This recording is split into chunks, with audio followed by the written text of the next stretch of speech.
Um ex-coroinha com uma queda por confusão se transforma no pior pesadelo de todas as garotas. E mais tarde, uma stripper sensual e um mentiroso patológico conspiram para realizar uma fantasia doentia e mortal. Errar é humano, mas é necessário um tipo raro de monstro para cometer um pecado mortal.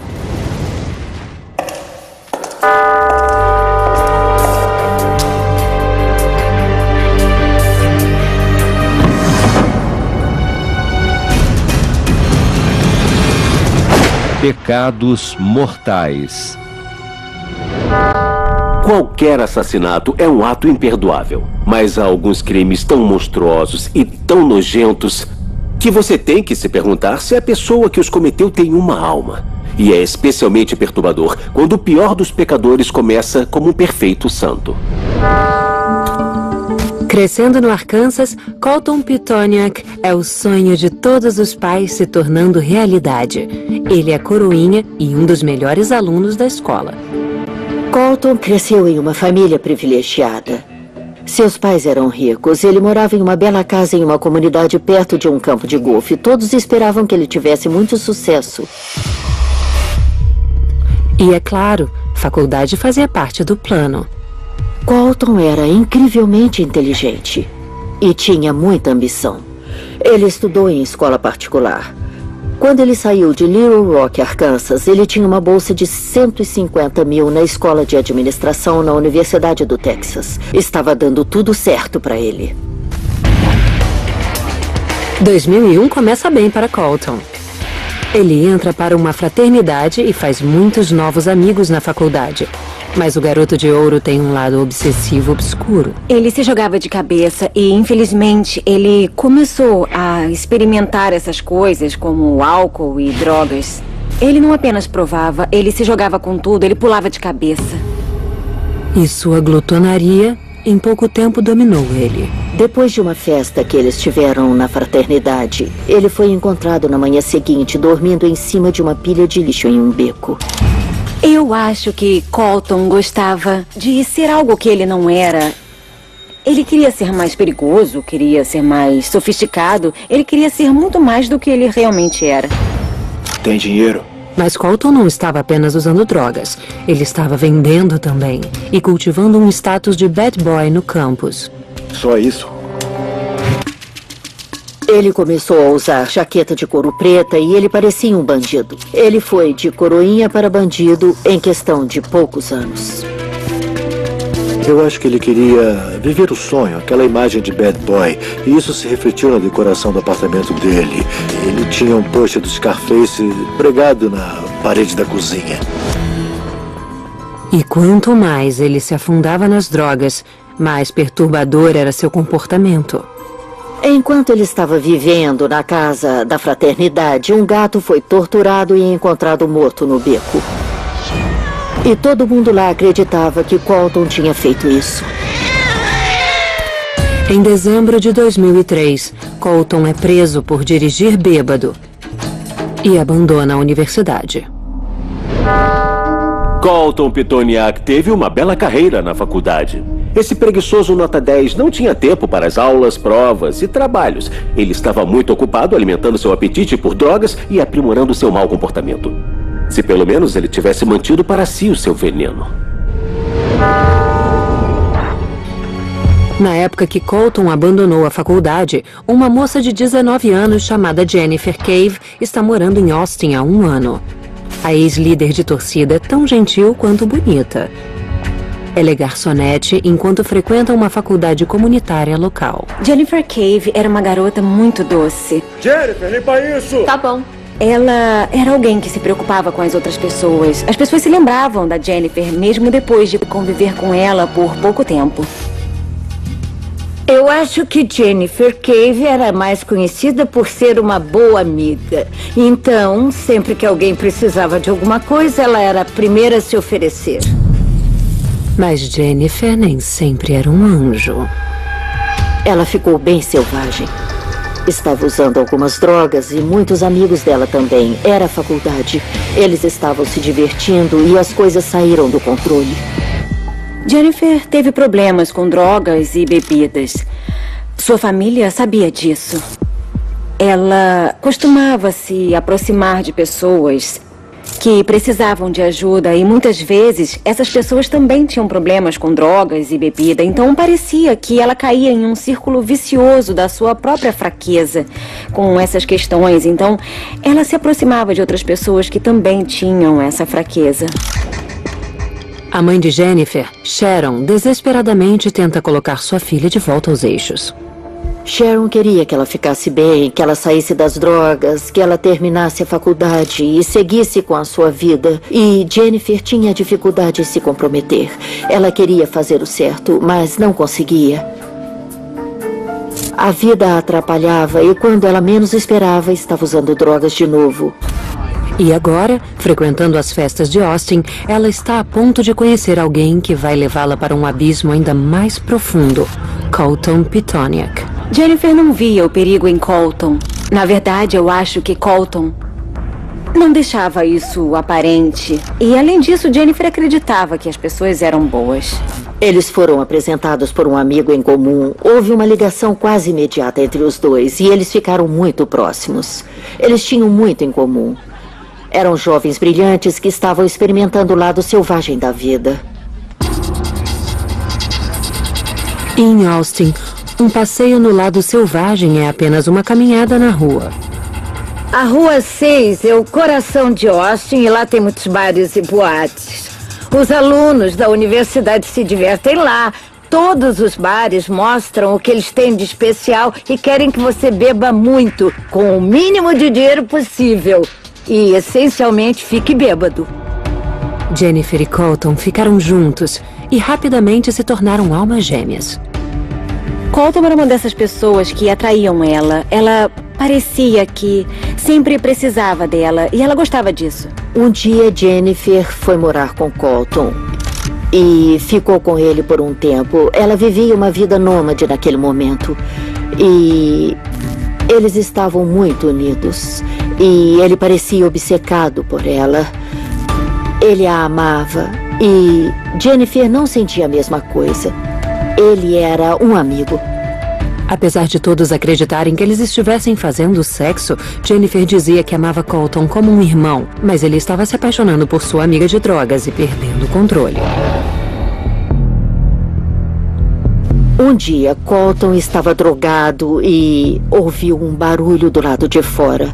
Amedrontado, ligou para a emergência. Oi, eu preciso de alguém na Avenida 327 agora. E a polícia apareceu. Colton, você ligou para a emergência? Ele negou que tivesse ligado, mas acabou deixando que ele entrasse. Ligou de volta para o número e tocou na casa dele. Era o celular de Colton e ele perguntou se podia entrar. Ele abriu a porta e tinha cocaína em cima da mesa. Você tem direito a um advogado. Ele foi preso. Colton é acusado de um crime que poderia deixá-lo na cadeia por 2 anos. Mas depois de pagar a fiança, ele se mete em um problema ainda maior. Colton gostava de ser o centro das atenções, gostava de se destacar na multidão e, às vezes, ele encontrava maneiras estranhas de chamar a atenção. Em uma festa, depois de ter bebido e usado drogas, ele puxou uma faca, atirou na sala e ela ficou presa na parede. Todo mundo na festa parou e ficou olhando para ele. Ninguém ficou mais assustado do que Jennifer, principalmente quando a obsessão de Colton por ela se tornou violenta. Certo dia, ele invadiu o apartamento de um amigo. Quando ela estava lá e declarou seu amor, ele disse: Jennifer, eu te amo. Nós temos que ficar juntos. Você não quer ficar comigo? Você não me ama? Jennifer respondeu: não, Colton, eu não te amo. Eu não quero ficar com você. E nesse momento, Colton puxou uma faca e o amigo ficou entre os dois e mandou que Colton saísse do apartamento. Mas mesmo depois de Colton a ameaçar com uma faca, Jennifer não se afastou dele. Então agora temos um bandido viciado em drogas com uma história de comportamento perturbador, que desenvolveu uma obsessão doentia. Isso aqui é uma receita para um desastre. E por algum motivo, seja bondade ou insegurança, Jennifer deixou que Colton voltasse para sua vida. Péssima decisão. E está a ponto de ficar muito, muito pior. Em 2004, Jennifer Cave conhece Colton Pitoniak em uma festa em Austin, Texas. O relacionamento deles se desenvolve como uma perfeita tempestade, Mas mesmo durante seus piores momentos, Jennifer não acaba com a amizade. Jennifer era incrivelmente piedosa e ela realmente se importava com Colton. Ela sentia uma verdadeira ligação com ele. Então, depois que ele a ameaçou com uma faca, ela o perdoou. Definitivamente foi a escolha errada. No feriado do Natal de 2004, sua mãe Sharon está desesperada porque Jennifer está mais perdida do que nunca. Um dia, quando Jennifer estava em casa, Sharon a levou até o espelho e elas olharam no espelho juntas e Sharon conversou com ela e disse: Jennifer, olha pra você, você tem tudo o que precisa, você é bonita, é inteligente, tem tudo. E Jennifer não era capaz de fazer isso, ela não conseguia dar um jeito na vida. Mas com a chegada do ano novo, a vida de Jennifer de repente dá uma virada para melhor. Eu conheci Jennifer Caver na casa de um amigo meu. Ela era muito extrovertida, muito doce, muito leal. Scott Engel trabalha como garçom. Ele tem 25 anos, é pai solteiro de uma menina chamada Madison. Jennifer se apaixonou por Scott. Eles foram morar juntos. Eles estavam tomando conta de Madison, a filha de Scott. Jennifer realmente parou de usar quase todas as drogas. Para Jennifer, isso era uma vitória. Isso era importante. Ela começou a falar sobre voltar para a faculdade. Ela tinha uma energia incrível. Ela tinha muito amor para dar. Ela e Madison se davam muito bem. Iam com as crianças do bairro para a piscina. Jennifer era muito simpática e amável. Mesmo assim, Jennifer se recusa a cortar laços com seu vício mais perigoso, Colton. E esse mestre da manipulação sabia exatamente como mantê-la em sua vida. Colton tinha acesso à quantidade de drogas que ele quisesse. Jennifer tentava parar e, para isso, ela tinha que se afastar de Colton. Quando eles se encontravam, quando iam para festas, ele dava droga para todos. Em uma festa, certa noite, os dois homens da vida de Jennifer se encontraram. O ciumento Colton se apresentou para Scott e mostrou seu estilo bandido para ele. Tudo era baseado no mundo hip-hop e do Scarface. Então você, na hora, entende o estilo. Sou drogado, sou traficante, sou barra pesada, tenho uma arma e não tenho medo de usá-la, sabe? Essa mentalidade de bandido.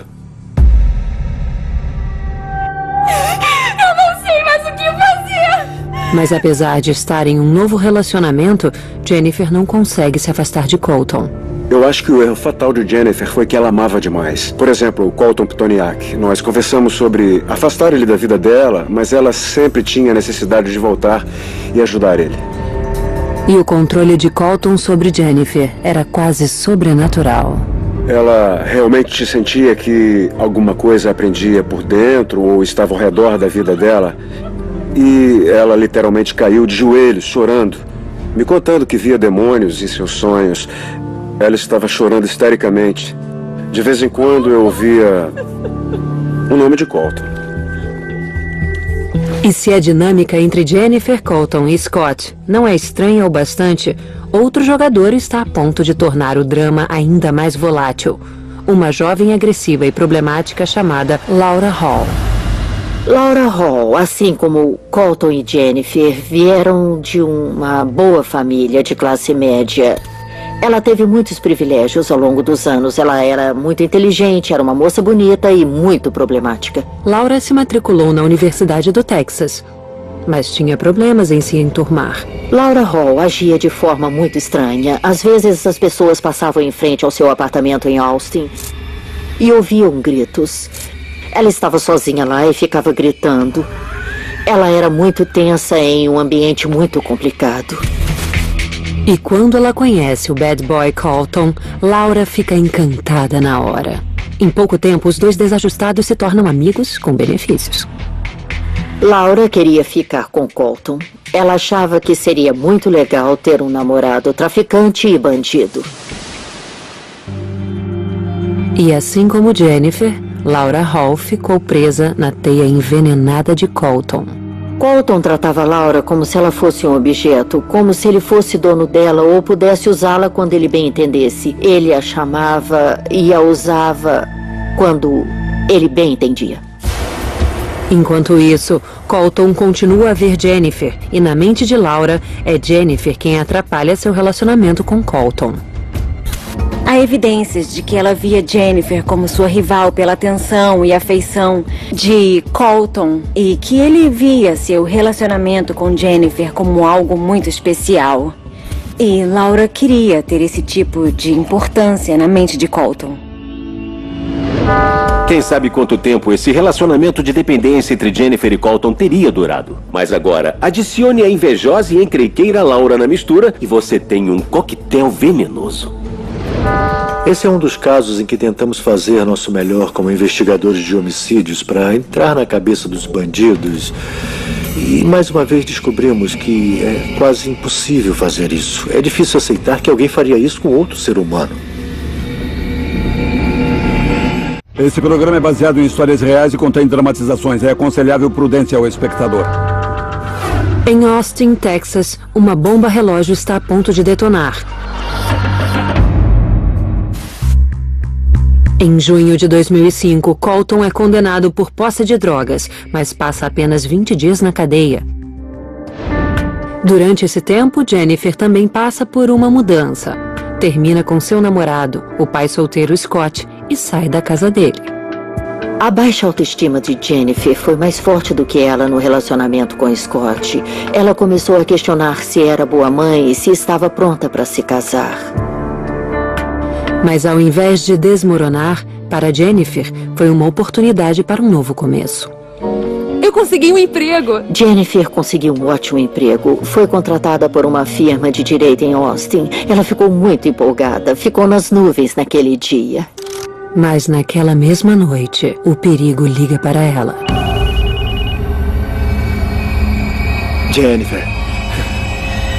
Jennifer deveria começar na manhã seguinte no novo emprego, que a deixou muito empolgada, mas Colton ligou para ela e ela foi vê-lo. Colton está chateado e Jennifer concorda em encontrá-lo na Rua 6. Lá eles encontram um grupo de amigos. E todo mundo estava se divertindo, rindo e bebendo e curtindo a noite. E uma das moças tinha uma pulseira no braço. Ela estava brincando e querendo tirar. Ele pegou a faca e cortou a pulseira do braço dela. Todo mundo ficou chocado. Qual é o problema desse cara e sua faca? Não faz muito tempo que Colton teria atacado Jennifer com uma faca. Dá até pena dela. Colton é um maluco furioso, mas ela mesmo assim não consegue ler os sinais de alerta. E todos eles estão gritando perigo em alto e bom som. Jennifer e Colton vão embora do bar juntos. Por volta de 1 da manhã, Jennifer liga para um amigo. Ela conta que Colton está bêbado e muito mal-humorado. Jennifer disse que Colton estava ficando muito agressivo. Ele estava aprontando, estava urinando nos carros, tentando invadir os carros. Ela parecia sem paciência com ele. Tanto que o amigo perguntou para ela, você está bem? E Jennifer respondeu, eu estou bem. Mas naquela noite, Jennifer não voltou para casa. Ela não estava em casa no dia seguinte, quando a amiga acordou e o alarme disparou. Então ela não apareceu no trabalho. Naquela tarde, o novo chefe ligou para a mãe de Jennifer. Cheryl contou que Jennifer não tinha aparecido e Sharon imediatamente sentiu que havia algo errado. Eu acho que Sharon soube na hora que algo estava errado, não só porque Jennifer ligou muito animada sobre o novo trabalho, mas porque elas eram muito unidas, conversavam o tempo todo e ela conseguia sentir que algo estava errado. E infelizmente ela estava certa. O tempo todo, a família estava vendo o que Jennifer não conseguia. Esse cara não é apenas um viciado. Ele é um monstro sem alma. E agora, sua filha está desaparecida. Colton! A família viaja para Austin convencida de que Colton sabe alguma coisa sobre o desaparecimento de Jennifer. Quando chegam ao apartamento dele, não conseguem encontrá-lo. Eles abriram a janela, Sharon e Vanessa, e esperavam do lado de fora, enquanto Jim entrou no apartamento.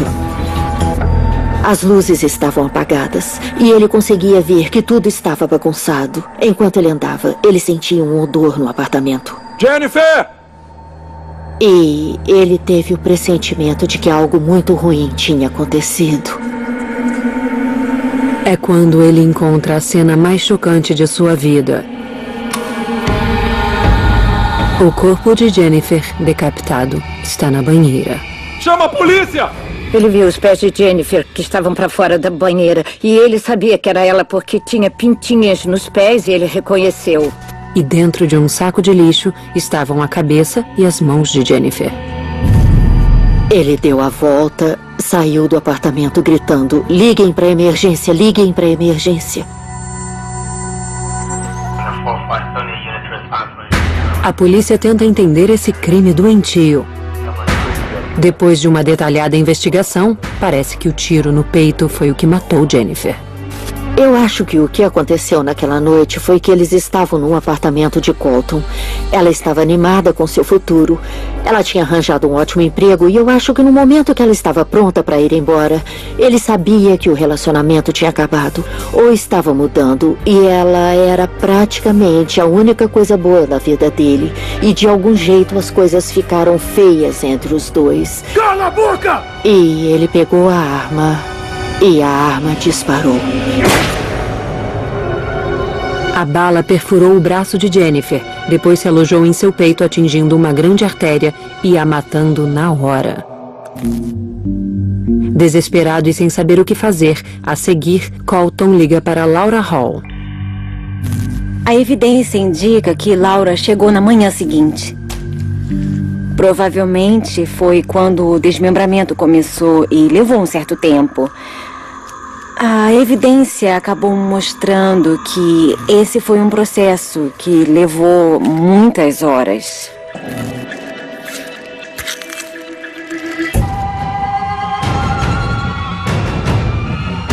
Mas o ataque ao corpo de Jennifer não impediu que ela fosse decapitada. Há alguns detalhes muito macabros que o médico legista descobriu.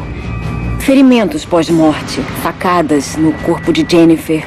E provavelmente a pior coisa foi uma bala na cabeça de Jennifer que foi disparada depois que a sua cabeça foi retirada do corpo. Nesse momento, Colton Pitoniak já é procurado por assassinato, mas primeiro a polícia tem que encontrá-lo. Laura e Colton fugiram da cidade e foram para o México. Laura começou a ligar para amigos enquanto estavam na estrada e ela não parecia preocupada com o que estava acontecendo. Ela se referiu a eles como Bonnie e Clyde. Mesmo fugindo, Colton e Laura se entregam às drogas, bebidas e a um frenesi sexual que parecia inesgotável. Mas sua aventura doentia vai acabar em breve. Depois de 24 horas do assassinato, o pai de Laura fala para a polícia que ele acredita que o casal possa estar no México. A polícia de Austin liga para os federais, que rapidamente encontram os fugitivos.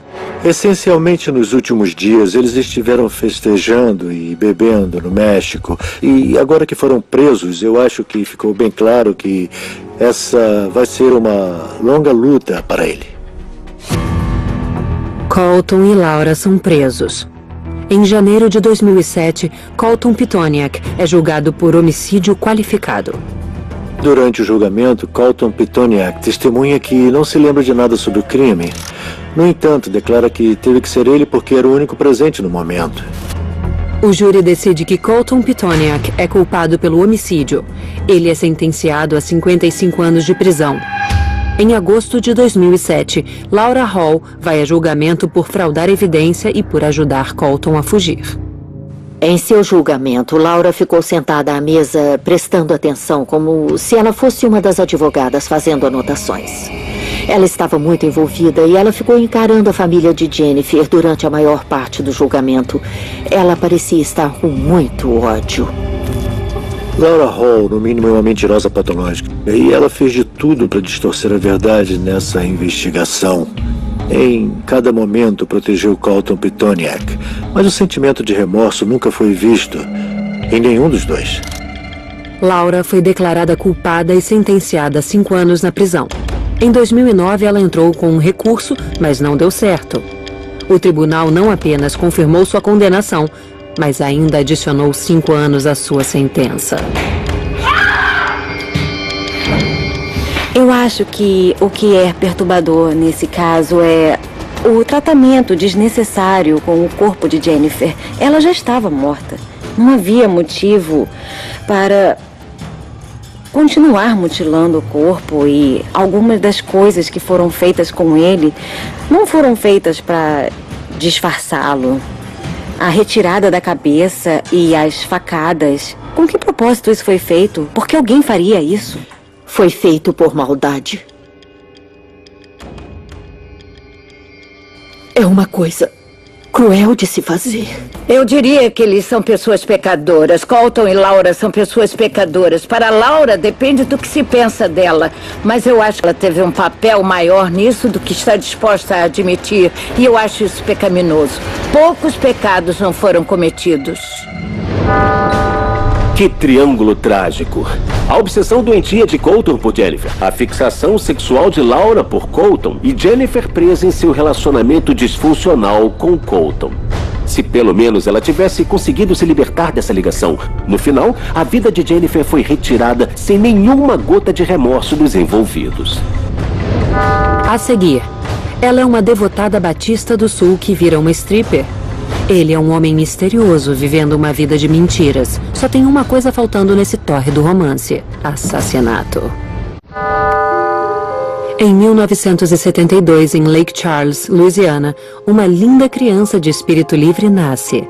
Seu nome é Stephanie Martin e ela é um pouco exibicionista.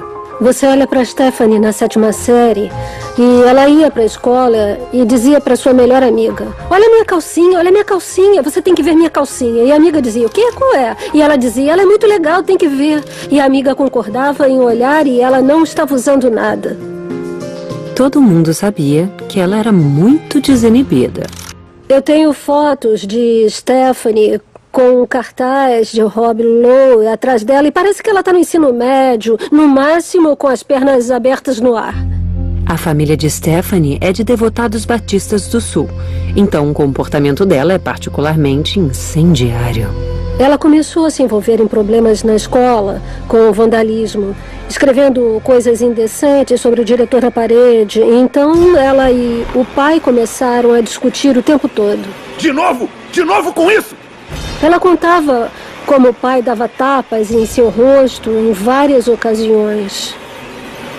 Mas por mais que os pais tentassem, eles não conseguiam domar Stephanie. Quando ela tinha 16 anos, ficou grávida, fez um aborto e começou a fumar maconha.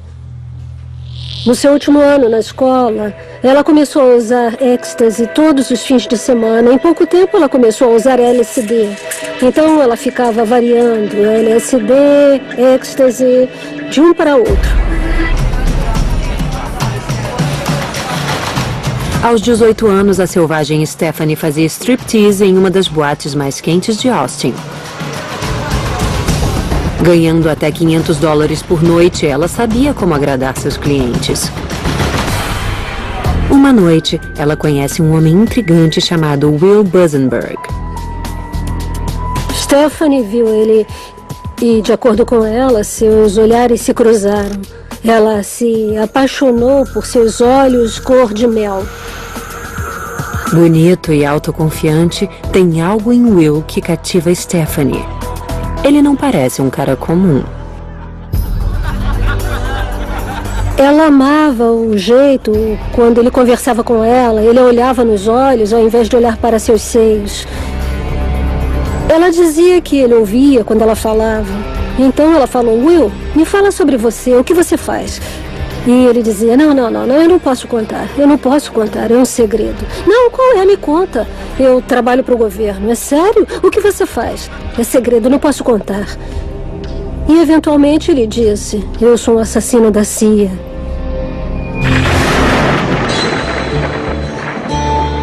O romance começa imediatamente.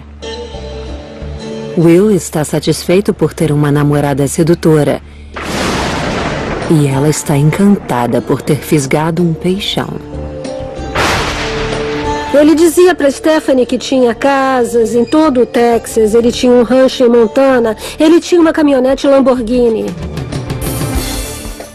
O relacionamento se aprofunda e as histórias de Will sobre suas aventuras se tornam mais emocionantes. De vez em quando, Will desaparecia por alguns dias e então reaparecia com dinheiro, presentes e um novo conto para encantar Stephanie. Ele disse que tinha um amigo em Colômbia que salvou sua vida uma vez e o cara tinha ido para uma missão em Colômbia e foi sequestrado por um traficante de drogas. Então, quando ele voltou, ela queria saber todos os detalhes.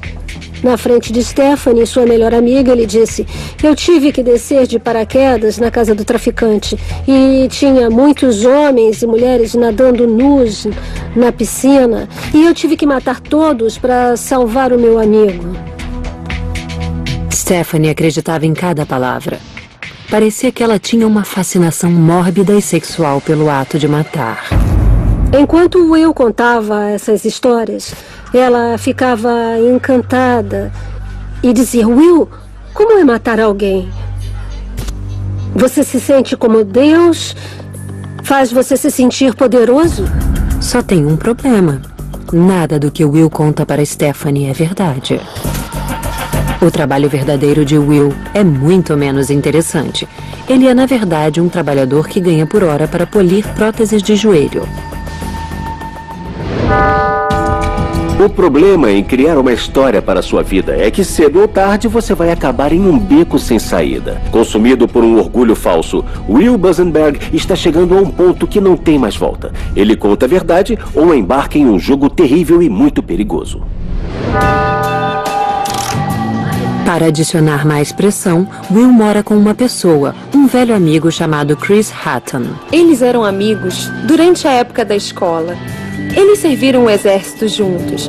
E, é claro, os dois gostavam de caçar, pescar, armas, essas coisas de sempre. Chris era um cara quieto. Ele era um pouco tímido, no meu ponto de vista, mas ele era um cara legal. Ele era um cara pé no chão, gostava de se divertir. E ele sempre foi um cara educado e muito generoso. Mas quando Stephanie aparece na cena, esses velhos amigos começam a ter problemas. Não toque em mim! Chris e Will não estavam se dando bem na parte final de seu relacionamento. Chris achava que o Will era um preguiçoso. Ele falava para as pessoas que não gostava da namorada stripper de Will. Ele falava para que Stephanie desse em cima dele. Ele contou para as pessoas que achava que Will estava traficando drogas. Ele só queria sair dessa situação. Chris estava preocupado com Will. Ele tinha começado a beber muito. Estava passando muito tempo no local que Stephanie trabalhava e, além de tudo, ele não estava cumprindo sua parte nas obrigações com os pagamentos do apartamento, contas, etc. Então havia um estresse por causa disso. Mas manter a amizade não era mais preocupação de Will. Stephanie estava viciada nas histórias dele, então ele continuava contando. Eu acredito que Stephanie nunca parou para pensar sobre isso porque ela não queria, na verdade. Stephanie adorava viver no limite. Ela adorava a emoção. E eu não sei se esse é um problema psicológico, narcisismo ou o que. Mas ela acreditava, porque ela adorava. E Will sabe que se sua torre de mentiras desabar, ele vai perder a garota de seus sonhos. E ele não vai deixar isso acontecer.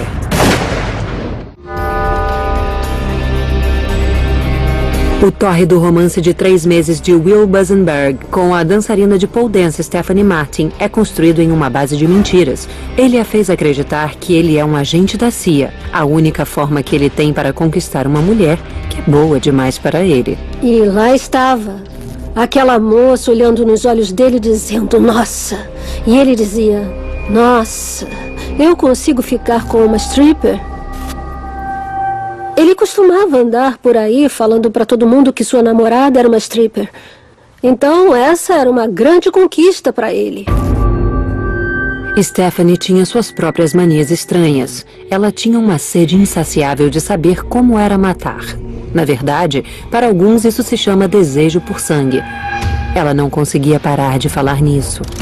Ela falava para o pessoal no clube de strip que ela queria saber como era matar alguém. Ela falava para as pessoas que frequentavam a escola com ela que ela queria saber como era matar alguém.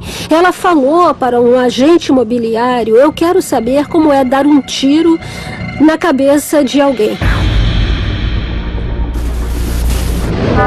Se nada disso é um sinal para dar o fora na sua namorada, eu não sei o que é. Mas para começar, Will Basenberg não é um homem com uma boa bússola moral. Parece que seu desejo por Stephanie o levou tão perto do limite que ele precisa transformar as fantasias doentias dela em realidade.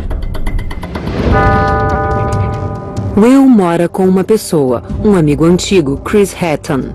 Mas eles estão brigando por causa de dinheiro e o desejo estranho de Stephanie começa a mexer com Will. Desde o começo, a namorada de Chris, Lisa, sabe que tem algo errado. Will era diferente, sabe? Você sabe quando alguém tem uma vibração ou você tem uma sensação estranha com essa pessoa. Bom, você não anda com pessoas assim, sabe? Quando a pessoa te deixa com medo, você fica longe dela. Muitas pessoas achavam que o Will era um traficante de drogas e que era assim que ele conseguia dinheiro. Ou pelo menos onde ele conseguia parte do dinheiro para sustentar as fantasias de Stephanie. Eu não sei se há alguma prova disso. Com certeza há algumas indicações por causa da forma que ele desaparecia e, de acordo com o Chris, voltava com $500 ou com $1.000. Com Stephanie passando mais tempo no apartamento, a tensão entre os amigos aumenta.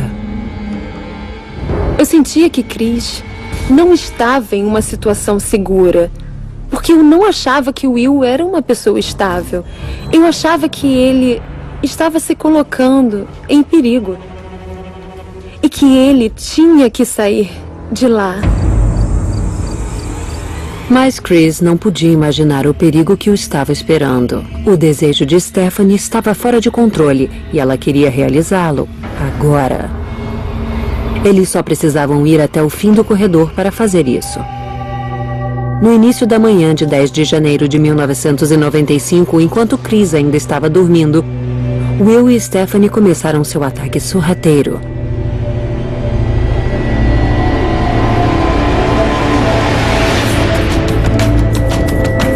Pronta para realizar sua fantasia doentia, Stephanie mira e puxa o gatilho. Ela realizou sua fantasia. Agora ela sabia exatamente como era dar um tiro na cabeça de alguém. Naquela noite, eles arrastaram o corpo até o banheiro. Colocaram na banheira para drenar o sangue. Depois disso, saíram do apartamento por volta das 4 ou 5 da manhã. Na noite seguinte, eles colocaram o corpo de Chris em um saco de dormir, desceram as escadas e dirigiram por Austin procurando um bom lugar para jogá-lo. Eles acabaram em uma churrasqueira em um parque deserto fora da cidade.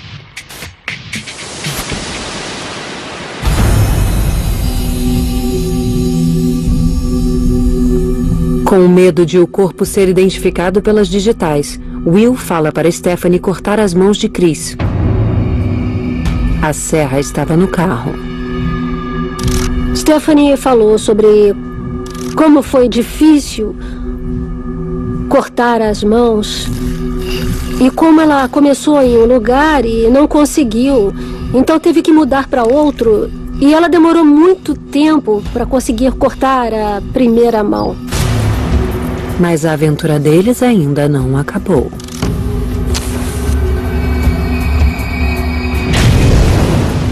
Eles acenderam o fogo, eles alimentaram o fogo e colocaram o corpo nele. E não estava queimando. Então Stephanie colocou mais fluido de isqueiro no corpo e então eles foram embora.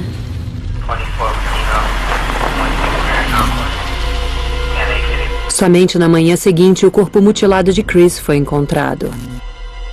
Quando eu cheguei lá, era uma cena misteriosa. Já estava escuro e o guarda florestal tinha estacionado seu carro de um jeito para que o farol iluminasse a churrasqueira. Eu fui até o corpo e eu realmente vi que as mãos tinham sido cortadas e a parte de cima do rosto tinha sido removida. Investigadores encontraram uma serra junto com o saco de dormir ensanguentado. Na parte de dentro, eles viram o nome de Hatton e 4 números. Eram os últimos 4 dígitos da identidade de Chris Hatton. Os investigadores rapidamente descobriram onde Chris Hatton morava. Assim que entramos no apartamento, estava bem claro que a cena do crime era lá. Para falar a verdade, dava para ver que quem tinha cometido o crime estava no processo de tentar limpar a cena, porque tinha produtos químicos e isso estava óbvio. Tinham manchas de sangue em todo o apartamento. Investigadores da cena do crime usaram luminol para determinar de onde o sangue já tinha sido retirado. O quarto se iluminou como uma árvore de Natal. Na cama havia fragmentos do crânio e cabelo. No chão tinha uma enorme poça de sangue.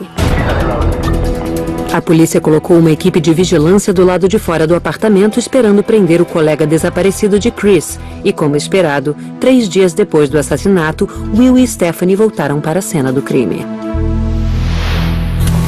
Eu acho que Chris e Will se tornaram amigos porque tinham um passado parecido.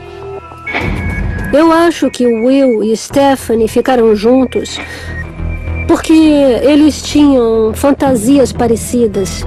E Chris ficou preso nessa armadilha. Em 6 de novembro de 1996, Will Buzenberg confessou ter sido cúmplice de Stephanie no assassinato de Chris. Ele disse que Stephanie puxou o gatilho. Ele foi sentenciado a 40 anos. No ano seguinte, depois de várias tentativas de jogar toda a culpa em Will, Stephanie Martin admitiu ter disparado a arma que matou Chris Hatton. Ela foi sentenciada a 50 anos. Se eu pudesse falar com Will e Stephanie hoje, eu gostaria que soubessem a dor que me fizeram passar. E eles não fazem ideia do fardo que isso trouxe para mim. Para minha família, minha mãe. E eu quero que eles saibam que eles tiraram Chris do mundo e da minha família cedo demais. E eu espero que eles fiquem na prisão e cumpram sua pena pelo resto da vida.